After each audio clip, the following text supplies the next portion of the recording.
Safety is of utmost importance in cases of emergencies, like health crisis. But this should not impede learning. Students should be allowed to continue learning in the safety of their homes. Bibal brings you the Smart Homeschool Kit. The Smart Homeschool Kit offers complete tools for a homeschool setup while encouraging collaboration between teachers and parents. This kit contains the following. First, Smart Wizard. These workbooks provide age-appropriate supplementary activity sheets to challenge learners' understanding of the lessons and help them put their learnings into practice. A teacher's guide that serves as a manual for monitoring the learning progress of students at home is also available in the kit. This kit also contains a parent's guide to assist parents in guiding their children while learning at home. Daily lessons are made available in Smart Class. Aside from lessons, these books feature performance tasks aligned with DepEd's K-12 curriculum, good for an entire school year. And to monitor students' learning progression at home, Smart Homeschool Kit also features the Smart HMS, an online monitoring system designed for homeschool learning with features including assignment of lessons and tasks to students, and tracking of learners' progress through analytics. Get the Smart Homeschool Kit today. Email marketing@vibalgroup.com for more details.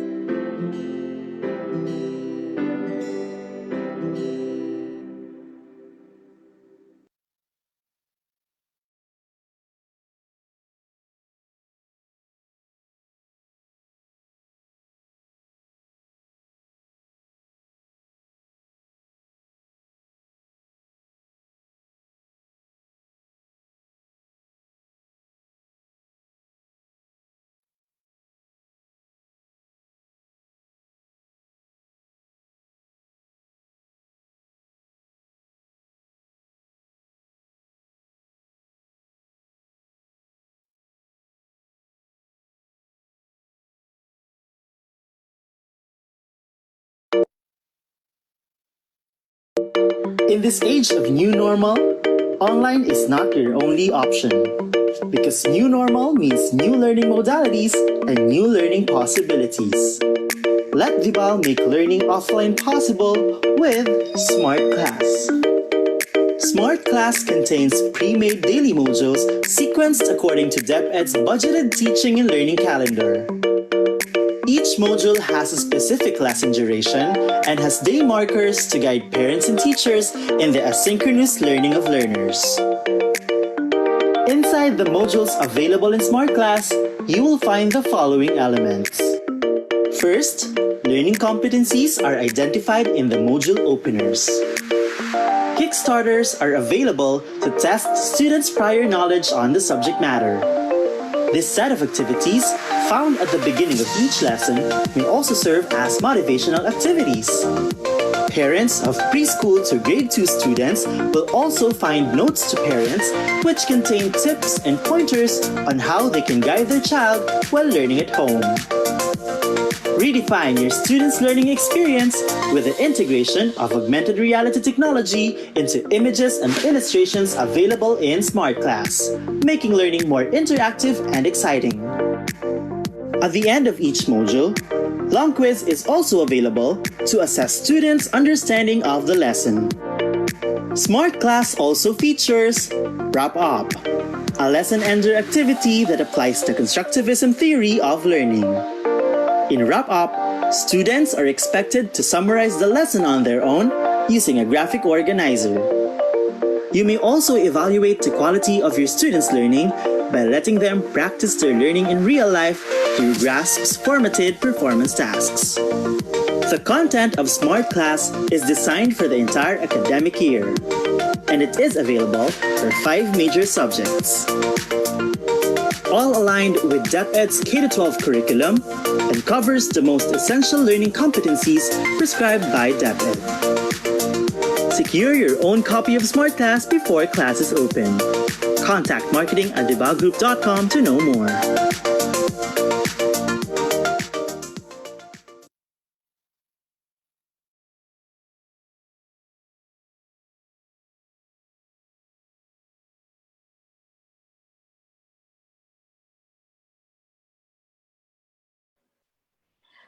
Good evening, Kabibal, and welcome to our Facebook Live session.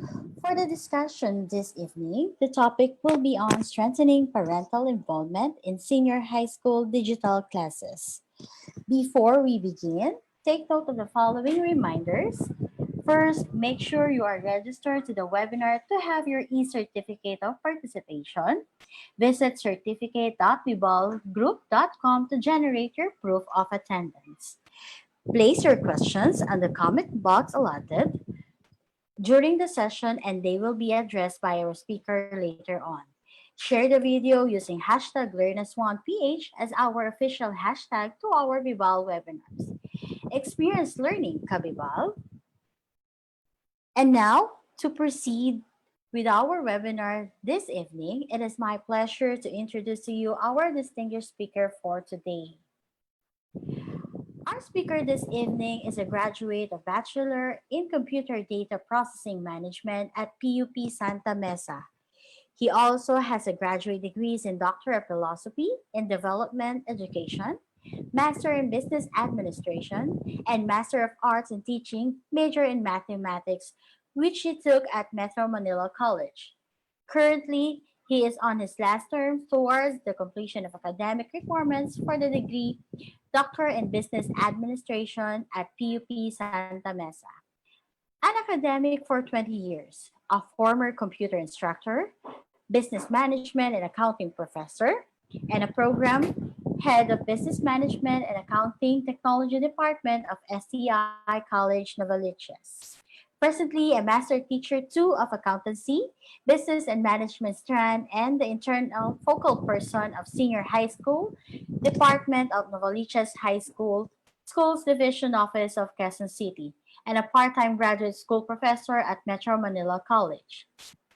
Ladies and gentlemen, dear parents and teachers, I am proud to introduce to you a licensed professional teacher, NC3 bookkeeping certification holder, a certified bookkeeper, a registered cost accountant, and a fellow of Royal Institution of Educators Singapore, Dr. Joseph L. Aiden.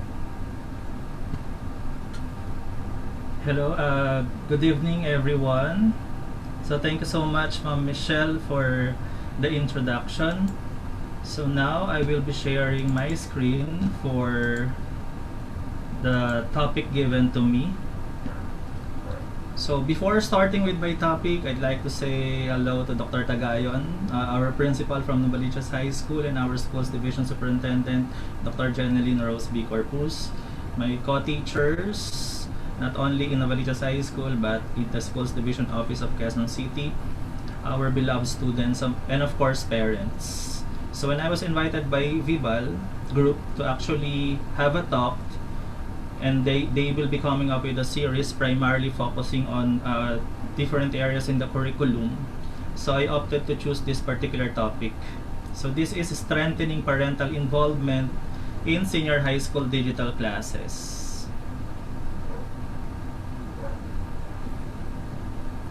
So allow me to read the objectives first for my talk. So at the end of this session, the listeners will be able to know the importance of parental involvement, the nature of senior high school learners, senior high school curriculum, and parental involvement in the new normal. So again, parental involvement is not a new term. So we know for quite some time what parental involvement is. And we also know the importance of parental involvement. According to Clinton and Haiti, parental involvement refers to a situation where parents are directly involved in the education of their children. They involve themselves and are involved by the school and teachers in the learning process of their children. However, given the fact in the old normal parents may know or may consider their parental involvement by having to attend the parent-teacher conference.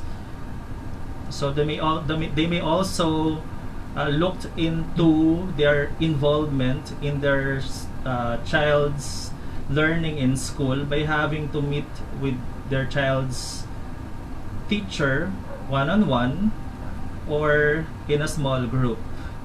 But in the new normal, we know for a fact that this involvement may be restrained by our current situation. So how are we going to get involved now with the undertakings of our child in the school, considering our situation now? So take a look at this. So I prepared this one. So MAPA, pinapatawag po kayo sa school. The answer of the parents, ano, ang laki-laki mo na, senior high school ka na, papatawag ka pa. So this is a normal scenario that's experienced by senior high school learners.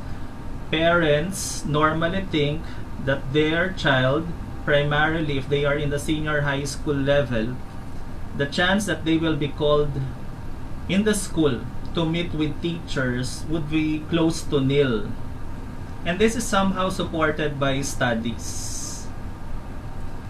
So according to Einstein, so parent involvement is important to the educational success of a young adolescent and yet generally declines when a child enters the middle grades.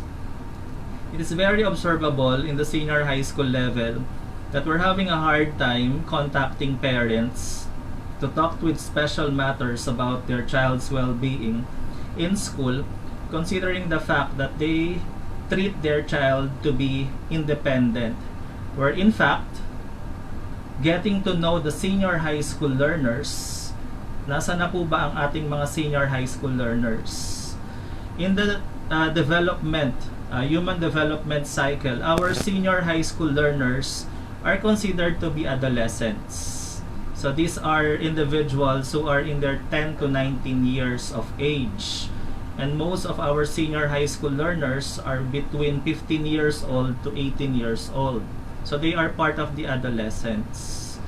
And in human development, according to G. Stanley Hall, he is a psychologist and also the first president of the American Psychological Association.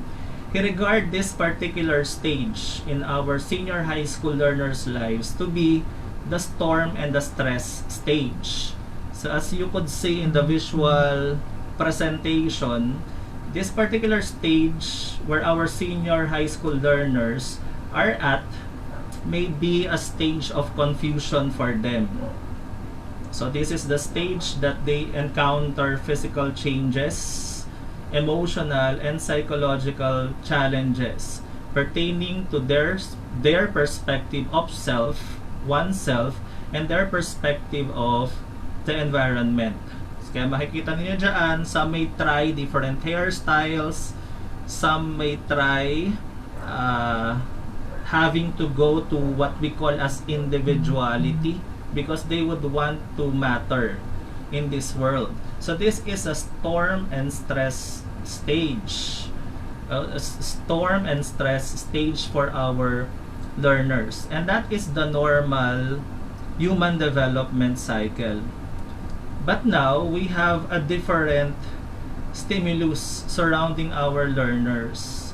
So there is an external stimulus affecting this storm and stress stage, which is the COVID-19 disease or the pandemic. So if we could imagine the stress that our learners are going through in the normal course of their life, you couple that with the stress that they have to deal with given our current situation. So it could be overwhelming to our learners. So it is important for parents to know what their child is actually going through.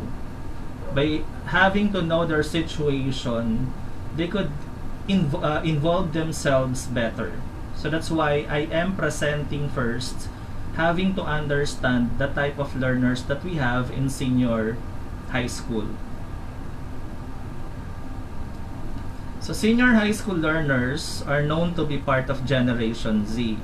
So Generation Z are those born within the years 1995 to 2015, although they are making now a different generation or labeling a new generation for those born sometime 2008, 2009 to be the alpha generation. Regardless, our senior high school learners now belong to the Generation Z. So who are the Generation Z? So I'm presenting here my advisory class. So hello to my former advisory class. So they are in college now. So this was my last birthday celebration with them. So it's a birthday celebration. I expect it's just a normal birthday celebration. But knowing the nature of our senior high school learners now, they are actually creative in thinking about things. So who would have thought that someone would wear an adult diaper to celebrate the birthday of her teacher? So this is just to show how diverse our learners are now. So who are our senior high school learners? So senior high school learners are technologically advanced. So this is a given fact. However, we also have to consider some technical or technological limitations of others. But most of our learners are more advanced than their parents in terms of using technology. So they are more advanced than their teachers in terms of using technology. And I could actually attest to that. So having taught empowerment technology in the senior high school level, I learned that students actually know more applications than I do. So that's why I allow them to actually explore beyond what I am teaching inside the classroom. Senior high school learners are also known to be independent learners. So they could actually work independently without strict guidance from either parents or teachers. But this independence of our learners must also be controlled by teachers or directed by teachers. So as parents, since we're talking about the digital world, and remember that when students or children engage themselves in the digital world, they are entering a world that is very volatile. Volatile in such a way that their innocence might be broken, and they could actually enter sites not necessarily intended for adolescents like them. So we still have to guide them, and parents should know how to properly guide students without being too strict in monitoring all of their movements. Because one of the challenges and one of the disadvantages also of parental involvement is that students actually feel that there are too much control from parents when we talked about student involvement, and they regard that as something negative or disadvantageous on their part. So we have to allow our learners to explore, but we still have to guide them. So they have the knowledge, but people like us, the older ones, we have wisdom. So our role is to guide these youngsters. The learners also have short attention span. So it is a challenge for not only teachers, but also for parents. The fact that parents now will be staying longer in the parents' interaction now will be longer as compared to the old normal with their children. So it's important that they redirect the attention of their students. Teachers could do as much. Like say for example, if it's the old normal, in a face-to-face teaching, we have strategies that could actually engage learners into the lesson. Now there are a lot of distractions, and students might be doing different things while, say for example, attending an online class. So it is the responsibility of parents to actually monitor how their child behave during this session, given the time or the schedule by the school. And of course, students now are multitasking. They could do a lot of things simultaneously, considering their nature. So they could actually listen to music, do their assignment, and do something else. As parents, we should not wonder and we should not bar students from having to engage in multitasking, because that is their nature and that is their generation. As they say, let them enjoy the benefit that their generation offers.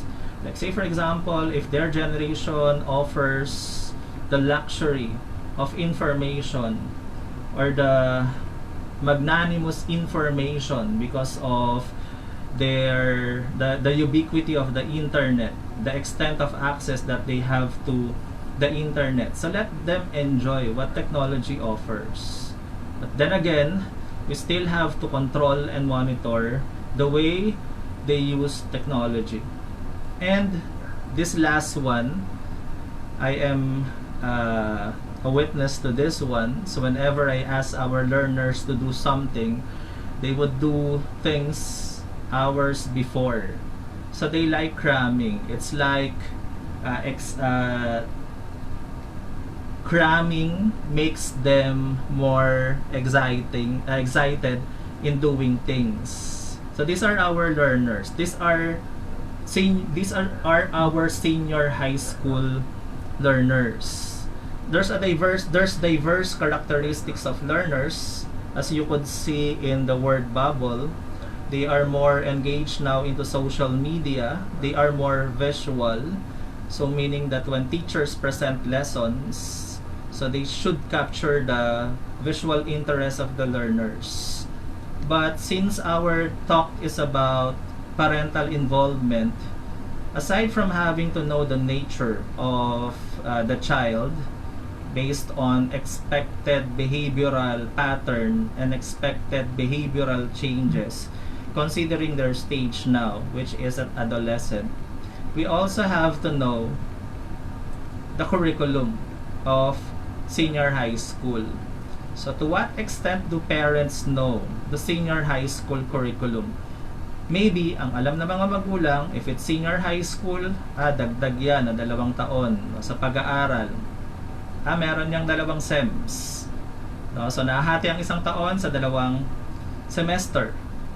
So alam niya na magulang, obviously. This one,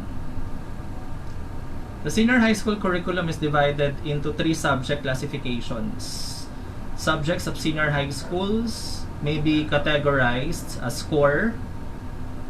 For parents who are aware about this subject classification, the core subjects and the applied subjects may be classified as something similar to our general education subjects in college. So meaning to say, these are our minor subjects. The difference between the core subjects and applied subjects, they are both offered in senior high school.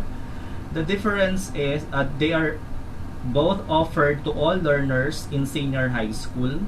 The only difference is for applied subjects, the approach, the teaching strategy, and the methodology is different. Different in such a way that exercises, delivery of lessons will be contextualized depending on the strand or the track of the senior high school learner. And then the last one is the specialized subjects. Specialized subjects are subjects which we regard as major subjects for our senior high school learners. So there's not much difference between the subjects offering in senior high school or the subject offerings in senior high school if we compare it to the subject offerings in the college level.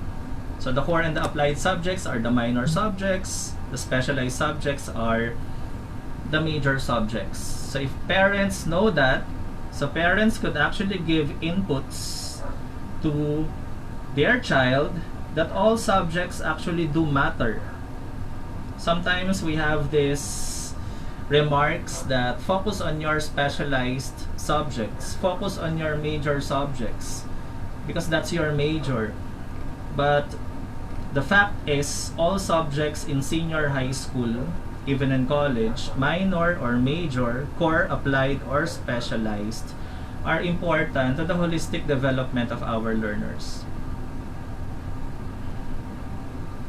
Understanding senior high school curriculum, parents, I suppose, are aware about the different tracks and strands offered in senior high school. There are 4 tracks in senior high school: academic, technical, vocational, livelihood, sports, and art and design. So for the academic track, I suppose you're familiar about strands like accountancy, business and management, humanities and social sciences, general academic strand, science, technology, engineering, and mathematics. So those are common strands under academic track. And for those who would like to pursue college after senior high school, normally they enroll their child under the academic track. And then we have the technical, vocational, and livelihood track. So there are a lot of TVL strands in the senior high school, depending on the locality. So if the school is located in a rural setting or rural area, we could actually find their strands related to agriculture. If the setting is in the urban area, of course we have the common strands like beauty care, cookery, bread and pastry production, electrical installation and maintenance, and the like. And then we have the sports track for those who would like to not necessarily just become athlete, but all those jobs related to sports may also enroll in the sports track. And of course, the arts and design. So those who would like to take fine arts in college, interior designing, so they could enroll in the arts and design. So if parents are aware about the tracks and strands in senior high school, they will be part of the career guidance program of DepEd. Not just in senior high school, because the career guidance program of DepEd actually is applied not just in senior high school. Even in junior high school, students are already made aware about possible specializations, the leanings that they could choose after completing the junior high school. So they are guided in their future career already. So if parents are aware about these tracks and strands, so the problem of teachers, the problem of DepEd, of students having to shift from one strand to the other after a semester or after a year will be limited. And that would also show that parents are more concerned with their child if they could give advice in their child's choice of strand and track. And in senior high school, we also have what we call as senior high school exits. So what are senior high school exits? Actually, we have 4 exits in senior high school. We have trabaho, kolehiyo, negosyo, and middle level skills. So if a graduate of senior high school would like to work after completing the added 2 years in our basic education curriculum, so they could actually work. A lot of our graduates, primarily those who took technical, vocational, and livelihood track, are already working. So DepEd had consistently coordinated with our labor force providers and labor force, the labor market, to make them aware that our senior high school learners are competent enough and they could actually start working. And those who would like to pursue a 4-year, 5-year, or even more years of education after senior high school because they'd like to take some professional courses, they could enroll in the academic track. So their target senior high school exit is kolehiyo. And then students who do not like to work but would not like to go into college may actually engage into entrepreneurship or negosyo. Entrepreneurship is one of the applied subjects offered to all senior high school learners. Thus, they are equipped with basic entrepreneurial skills and competencies to actually learn how to run a business. And then the last one is the middle level skills development. If the student would not like to pursue a job yet, if the student would not like to engage in entrepreneurship just yet, and would not like to go into college, but simply would like to equip himself with more skills and competencies, the middle level skills development may be the exit for that student or that child. Middle level skills development primarily pertains to those skills that can be acquired through the Technical Education and Skills Development Authority or TESDA. So you hear about NCs, national certifications. So students under the TVL track would actually get their national certifications at level 2 after graduating from senior high school, except for the ABM, which could actually get NC3 in bookkeeping right away. So if the student would like to elevate the competency into a higher level and be more employable, we could actually enroll in vocational courses, and that is under middle level skills development. So thinking the end of a senior high school journey is important prior to actually entering senior high school. What I would like to do after senior high school matter. So will I choose to work? Will I go to college? Will I engage in entrepreneurship or pursue middle level skills development? And senior high school is the birth child of our Republic Act 10533 or the Enhanced Basic Education Curriculum.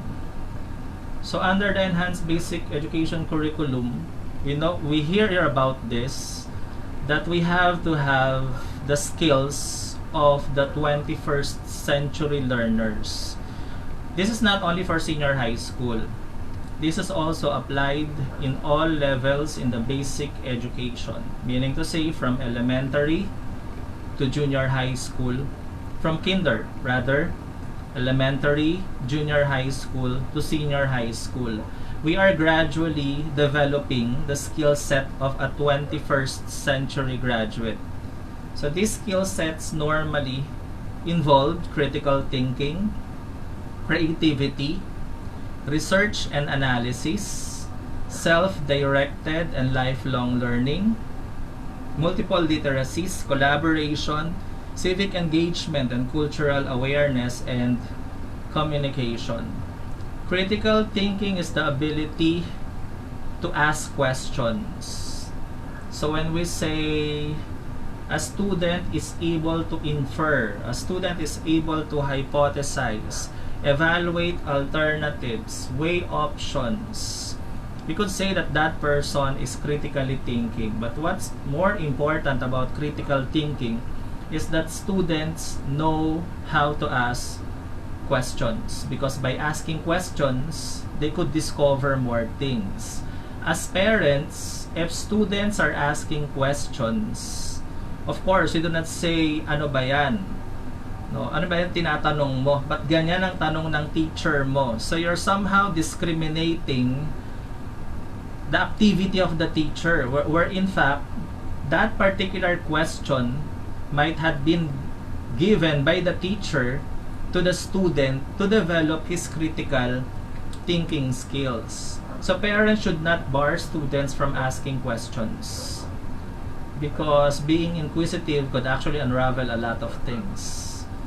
And then we have creativity. So that is having to do the same thing differently.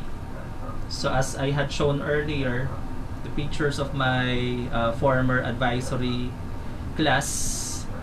So that's one thing. We do not limit our students beyond what they could actually read in books, what they could actually see in the internet. So we allow them to express themselves freely. Of course, minding the limitations given our societal norms. And then we have research and analysis. There's a lot of research subjects in senior high school. Around 4 or 5 research-oriented subjects can be found in senior high school. So do not be surprised if your child had been doing a lot of research works, because this research and analysis is actually part of the curriculum, the senior high school curriculum, primarily targeting the problem-solving skills.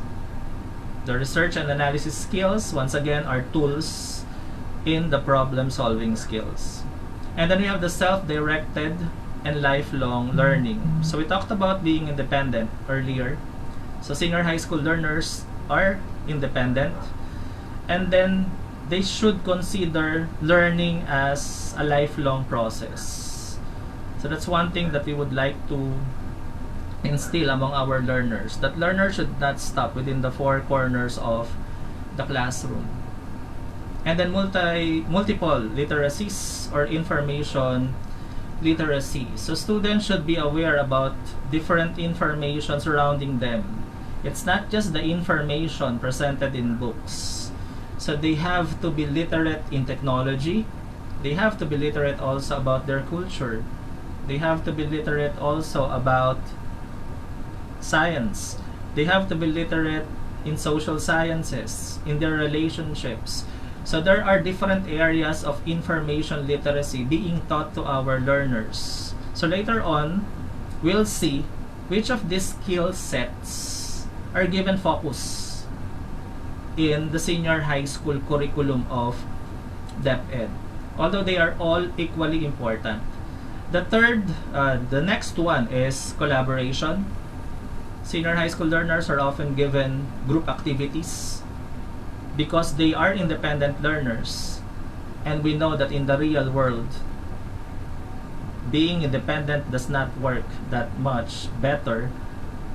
So collaboration is sought. And then we have the civic engagement and cultural awareness. The concept of contextualization and localization, which was included as part of the law, actually promotes civic engagement and cultural awareness. So that is having to promote awareness among our students about their environment, about their culture. And then the last one is developing the communication skills of our learners. Communication skills, not necessarily just having to speak our international language, which is English, but having to communicate the message clearly. And that's what we are actually including in our delivery of lessons. So it does not matter how you say things, as long as you're able to communicate the message clearly, you have good communication skills. Remember that part of the K-12 curriculum is the K-3, which capitalized on the use of mother tongue. So we are giving equal importance in the utilization of mother tongue to communicate well.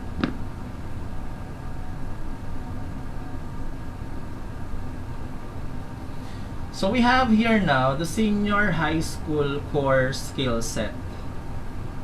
So earlier I showed the different 21st century skills, and these 21st century skills are magnified in 3 core skill set in senior high school.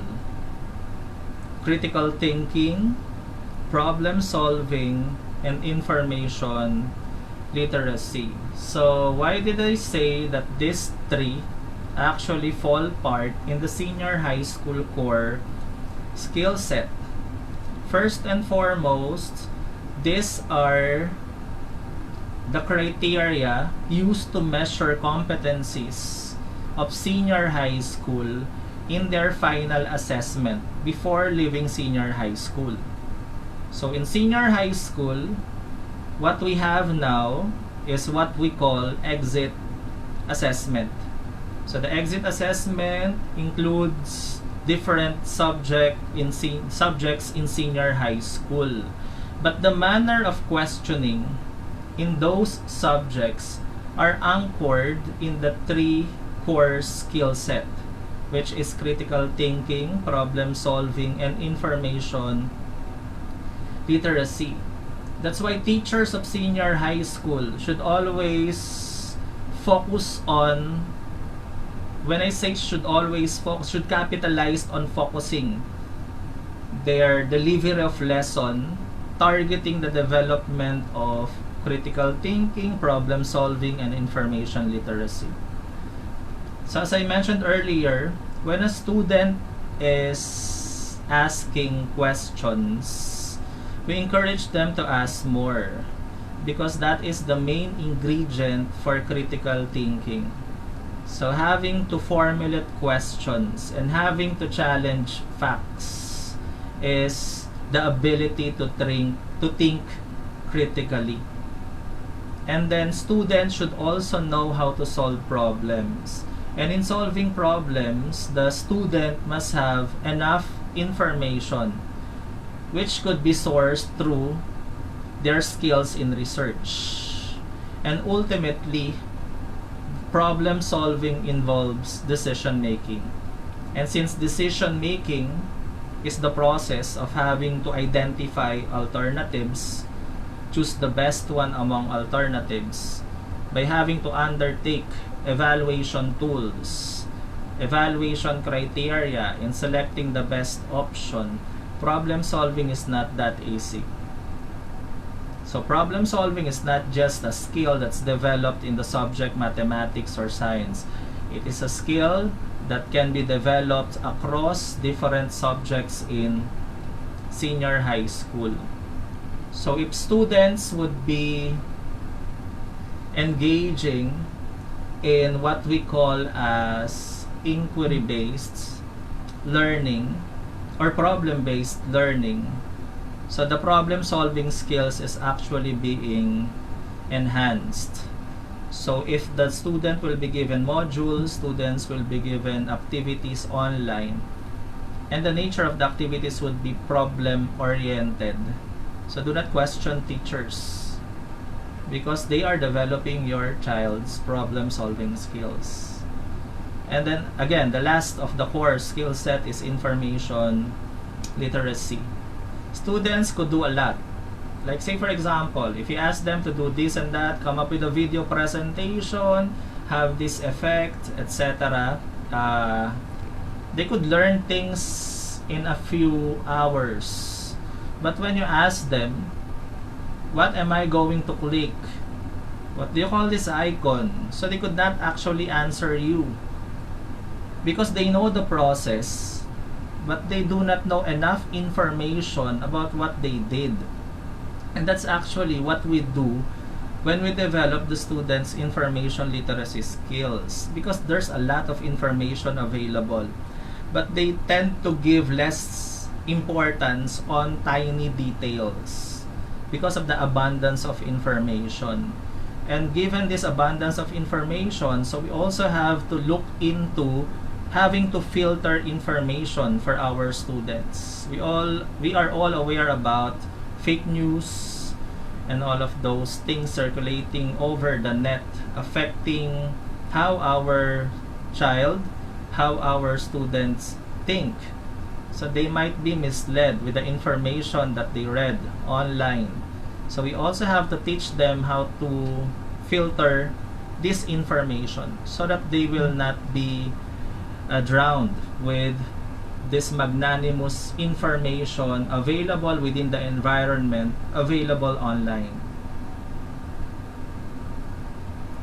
And then lastly, to better understand the senior high school curriculum, not just senior high school curriculum by the way, but the whole of the basic education curriculum, we have what we call the pedagogical approaches in the 21st century teaching and learning.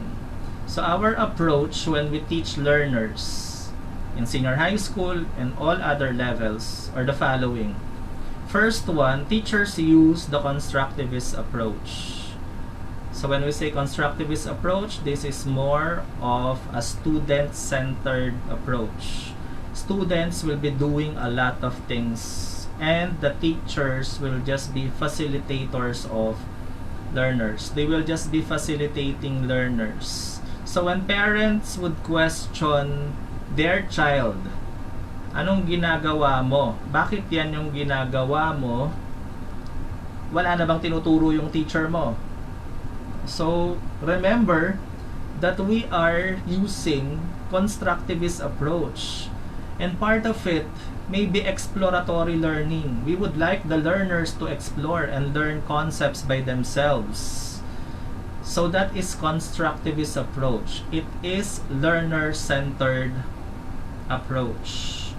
And then we have the inquiry-based approach. As I had mentioned, we have the research component in senior high school.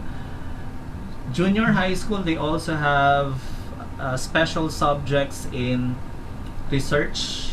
And the subjects in research are basically inquiry-based. So they learn to explore things, they learn to inquire, to be able to prove or disprove a given body of knowledge. So when students once again are researching a lot,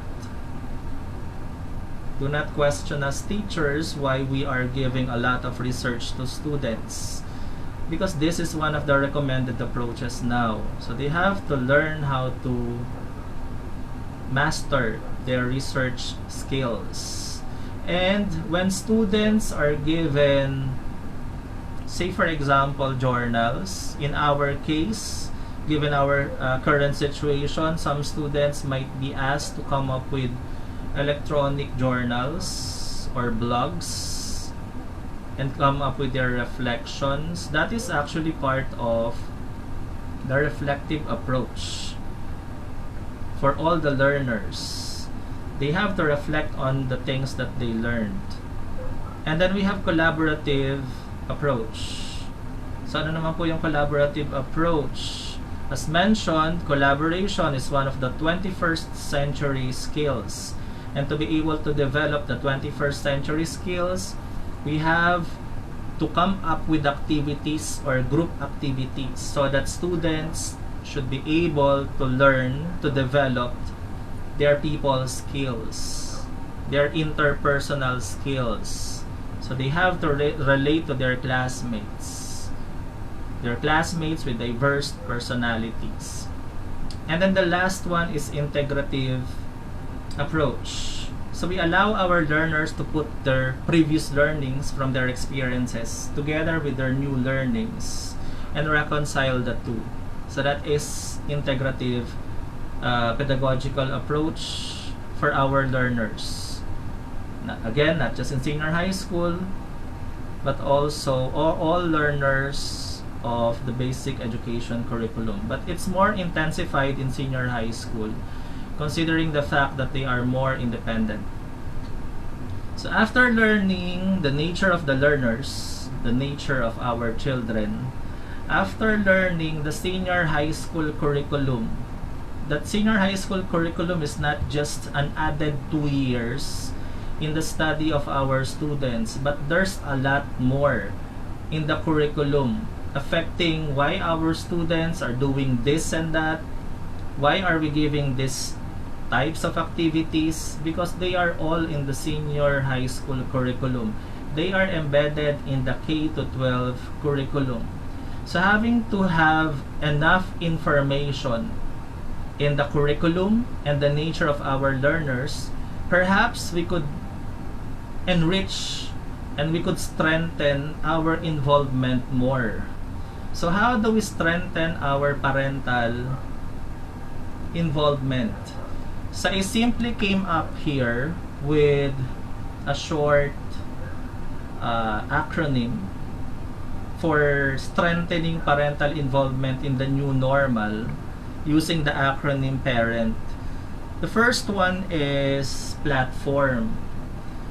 You hear about a lot of online platforms that our learners will be using. Primarily those who would like to engage into online distance learning. So parents must know, my child is under the modular distance learning.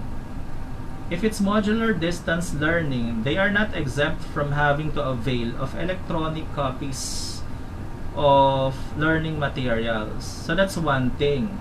It's not just the printed modules. So what support could parent give to their child? So they could still provide, not necessarily just provide, they could lend their cell phones, their tabs, their tablets. They could let their child use their laptops or desktop PC, even though they are in the modular learning.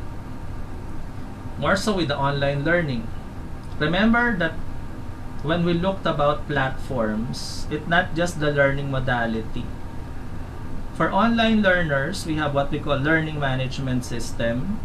So a parent might ask the school, if it's a private school or a public school, will you be using a learning management system?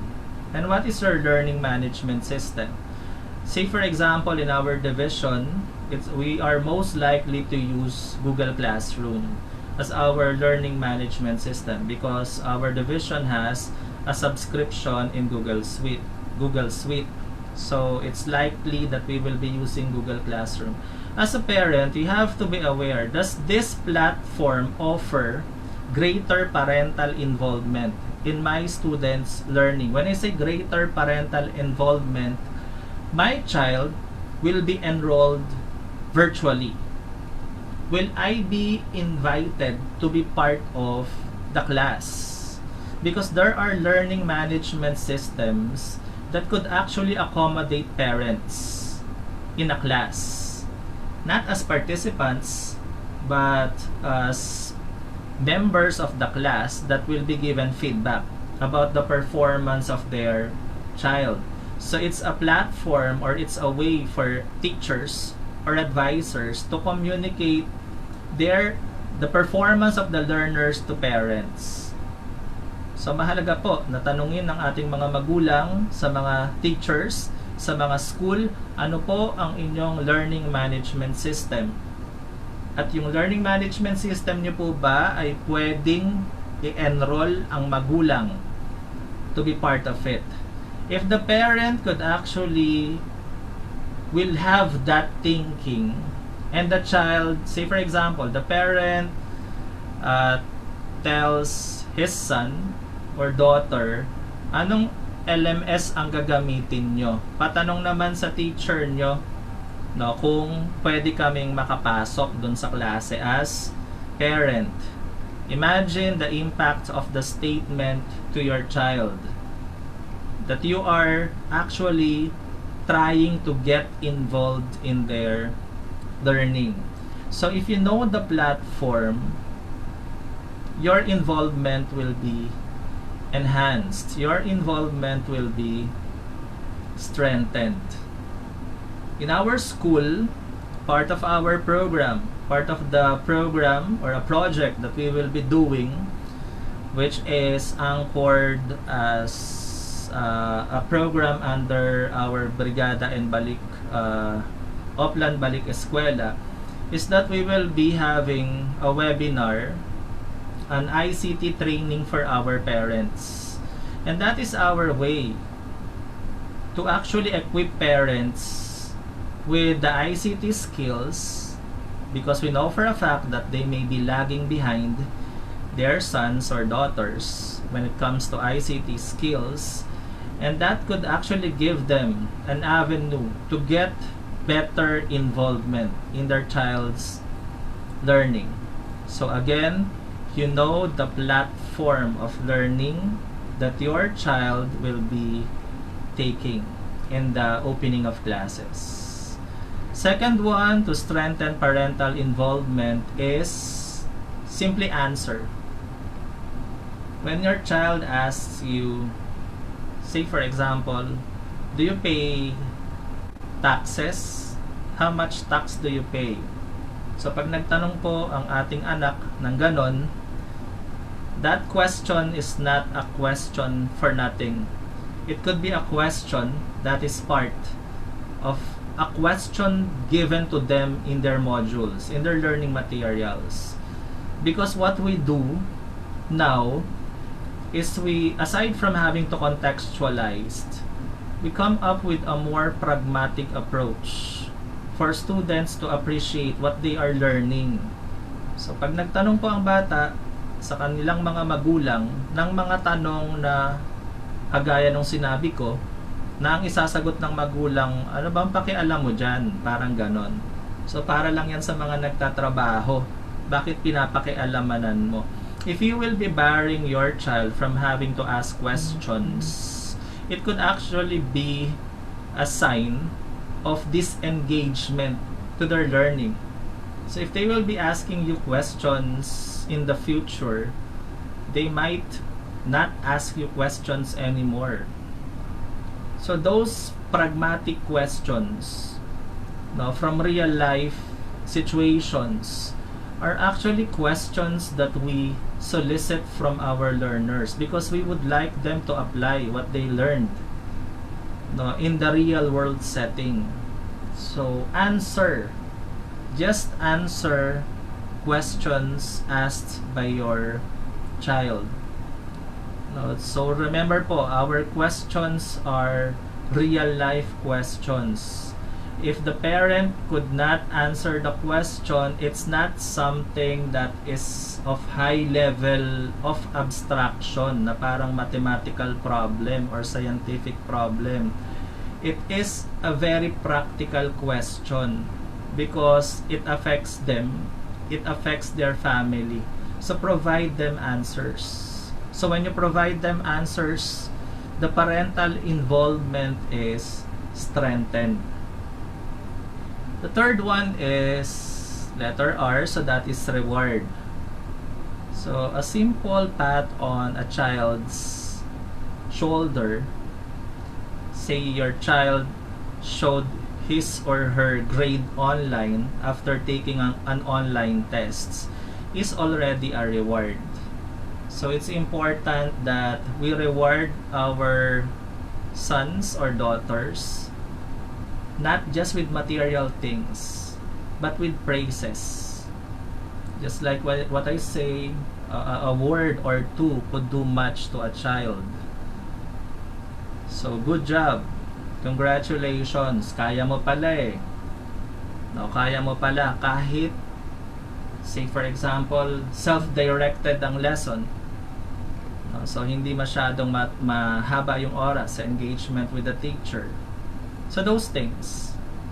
But obviously, our learners would greatly appreciate if the reward is something that's tangible, like say for example, a new cell phone or what. Pero depende po yun sa ating kapasidad na ibigay sa ating mga anak. And then the third one is engage.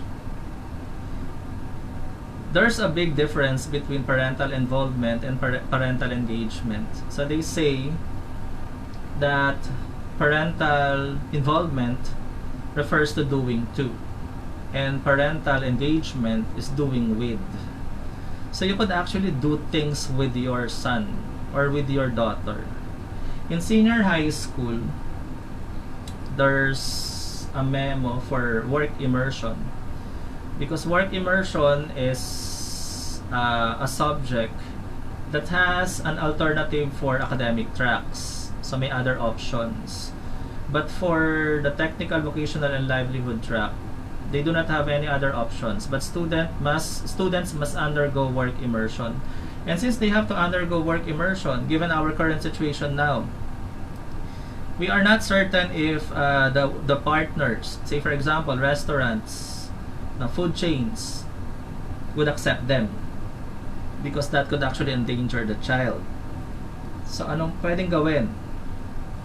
So our plan, because the learning continuity plan of the school may be localized depending on the need, our plan in our school is for the students to do their work immersion at home.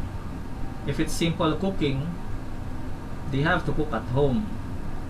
But when we say parents should engage themselves, so parents should be part of the cooking process. So they have to do things with their child. And that could strengthen parental involvement. So they are not just saying how to do things. They are actually doing the things with their children or their child. And the letter N is nod. So a simple nod. If we could not give, say for example, an answer that is very academic to our child, just acknowledge their questions, just acknowledge what they do through a nod is enough for some students.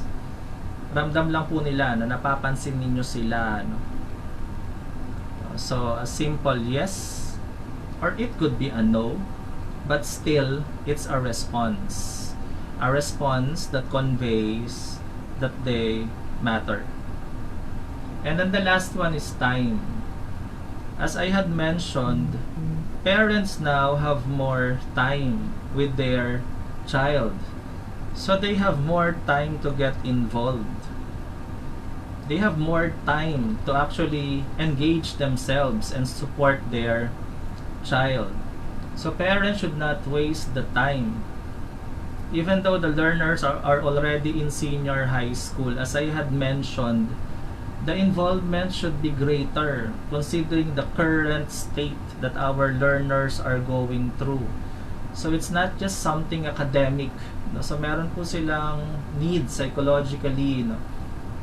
So meron silang need spiritually, meron silang need socially.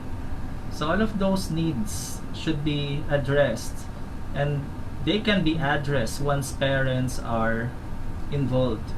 So yun lang po ang ating mga tatandaan, no, to strengthen our parental involvement with our child. Just remember the word parent. So I would like to end my talk with this quotation from Jane D. Hull. Is a former governor in the United States and also an educator. She said that at the end of the day, the most overwhelming key to a child's success is the positive involvement of parents. Needless to say, most studies, if not all studies, exploring parental involvement in a child rendered positive results in students' personal life and academic life. To end, remember that parent is a given, but parent also. So parent is a given thing and it has no ending. But remember that there is no letter I. Wala pong letter I sa salitang parent. So wala pong I dyan. No, pero once parents started to get involved in their child, and that is the act of parenting. So let's continue to get involved in the lives of our child, because we are not just parent by the title, but we are parent in a never-ending process of parenting. So with that, thank you so much for listening. Good evening, everyone. Okay po. Thank you po, Doc Aidan. So we will proceed now with our question and answer portion po. So for our first question po, Doc, from Mr. Rico Dominguez. Good PM, sir. Paano po ang mga magulang na walang interest o hindi capable mag-nurture ng kanilang mga anak?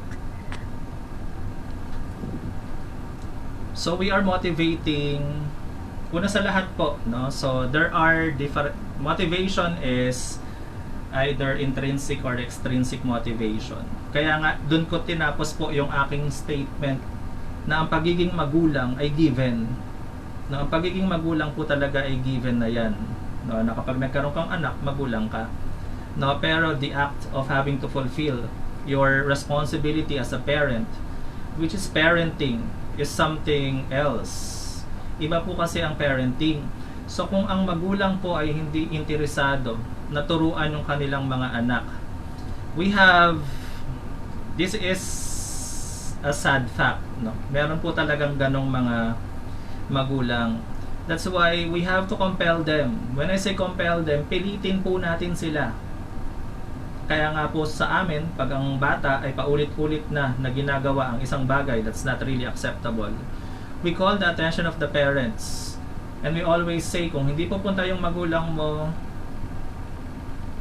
you won't be able to get this and get that. What's happening now in Manila, di ba po, meron sila city ordinance na ini-implement kasi that is a realization of the fact na hindi po natin kaya na i-motivate lang ang magulang, kagaya po ng talk na to, na i-motivate lang yung magulang sa kanilang function. Sometimes you have to use your iron fist, no, para po yung ibang mga magulang ay magising. No, the fact na pinili nilang maging magulang, no, gampanan po nila yung kanilang responsibilidad. Anyway, as teachers, pag kami po ay, sa akin pong case, no, if the parent had lost hope in a child and had lost support, lose his support doon sa kanyang anak, just for the child to feel he or she still matters, ang ginagawa ko po ay, kung hindi pwede yung magulang mo, pwede ba yung lolo at lola mo? Or yung tito at tita mo? So you have to extend. The fact na ang Filipino culture naman is we live through an extended family culture.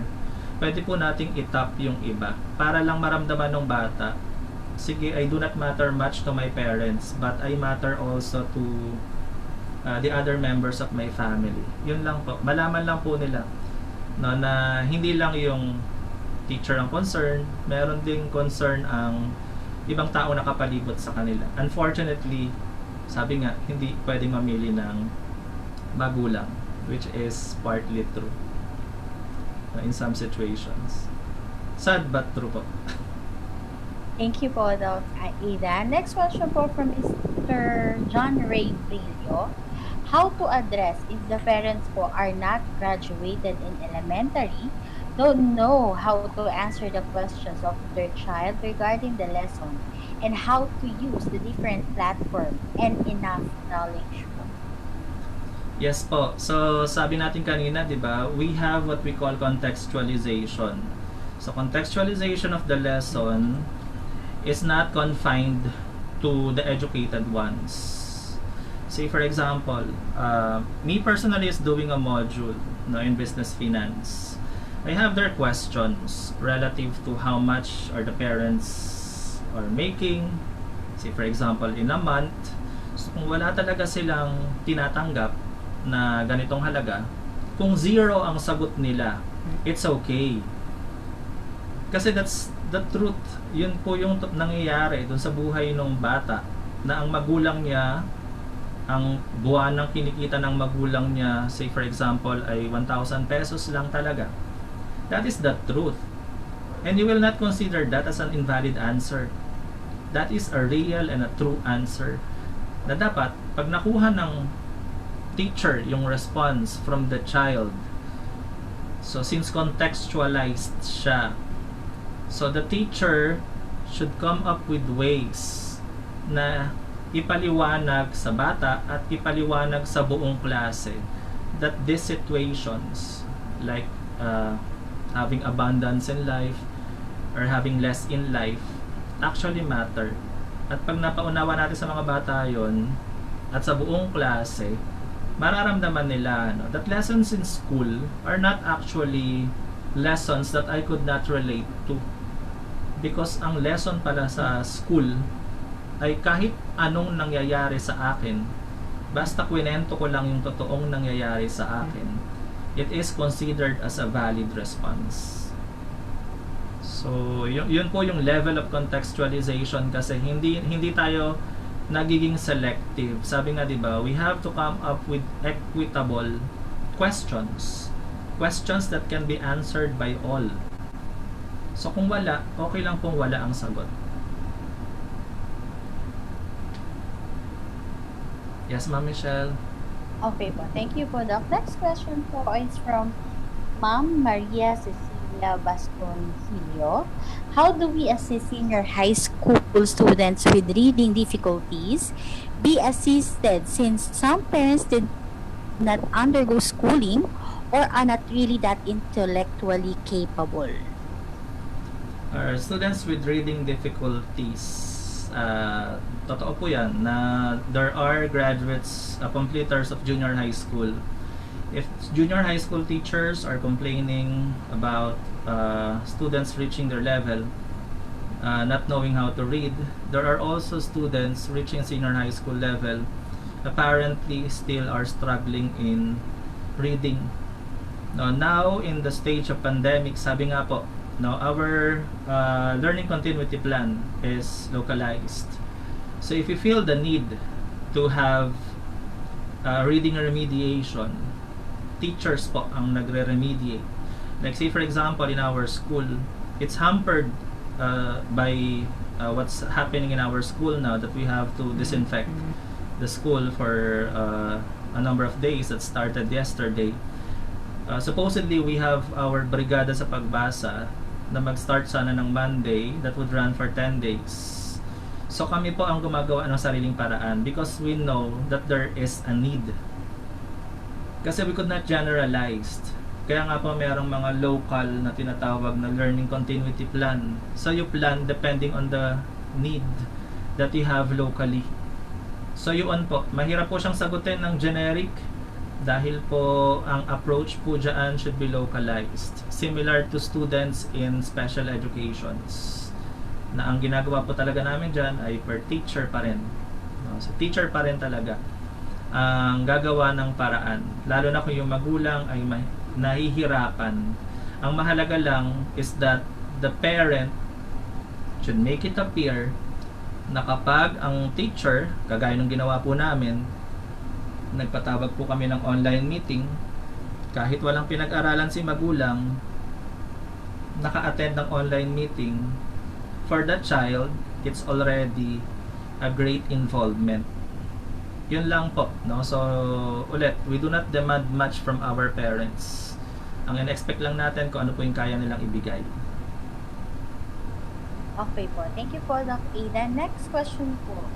What if parents po, from Miss Mary Jane Magday Arena, what if parents po are also busy with work or mga OFW parents po? How we will do parental involvement to our children in their digital class? Ayan po. The good thing about online learning, as I had mentioned, sabi nga po natin, 'di ba? Ang internet ay ubiquitous, no? All present. Nasa ang parte man tayo ng mundo ay mayroon pong internet. And as I had mentioned, if we know the platform that will be used in the delivery of the lesson of our child, if we learn that the teacher would communicate to our child through messenger, we could actually get involved.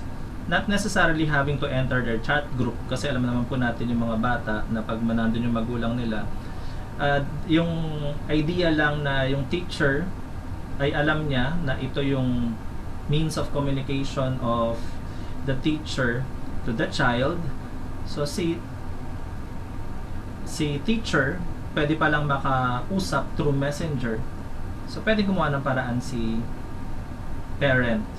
So, hindi po tayo restrained, no? So, yung distance, yung physical distance, ay nakita po natin yung importance of virtual communication now.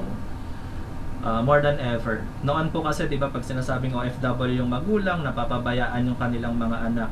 No? Pero sa panahon po ngayon, na-realize natin, no, because of the extent that we use technology, ay hindi naman po pala hindrance ang distance, because technology could actually be an aid to further strengthen pa nga ang parental involvement.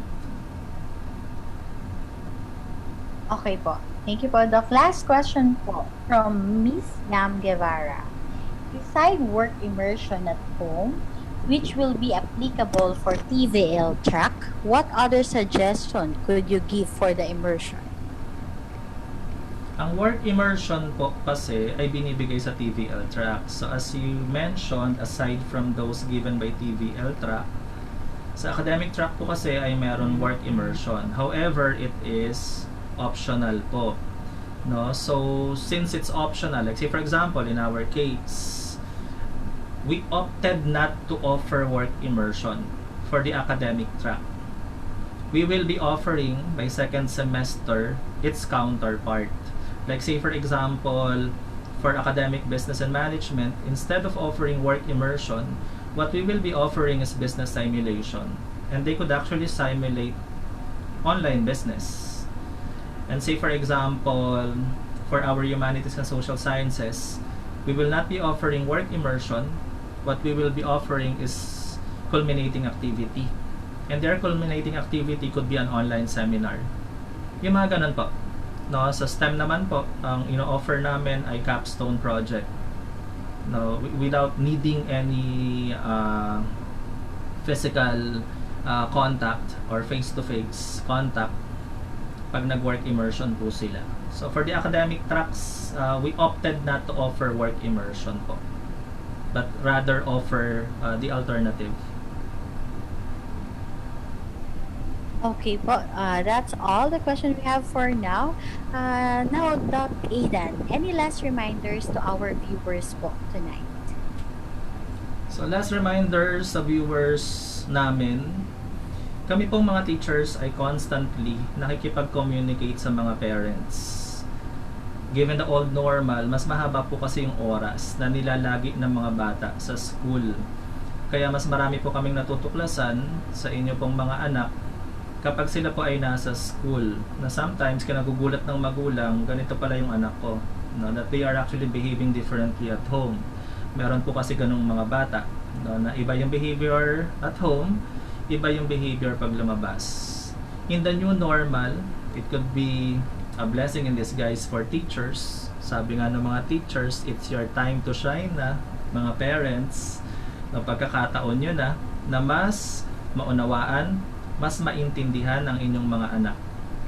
No, so, binibigay po namin ang pagkakataon sa inyo na mas maunawaan sila. Pag sinabing mas maunawaan, maunawaan po kung saan sila mas malakas, kung anong kalakasan nila, at ano rin po yung kahinaan nila. And as always, kung ano man po ang kahinaan ng anak ninyo, we will be here, their teachers, no, to augment what you need to further strengthen your child's foundation, be it academically or in their character. Okay, there we have it. So in behalf of Ibal Group Incorporated, Doc Aidan, we would like to thank you for being our speaker this tonight, and thank you for sharing your knowledge and for having this insightful learning session with us. It is an honor to have you with us tonight. And to all to our Kawibal viewers, all thanks to you for your continuous patronage to our daily live learning session. Muli maraming salamat at magandang gabi po sa ating lahat. Happy weekend po! Good evening po. Salamat po.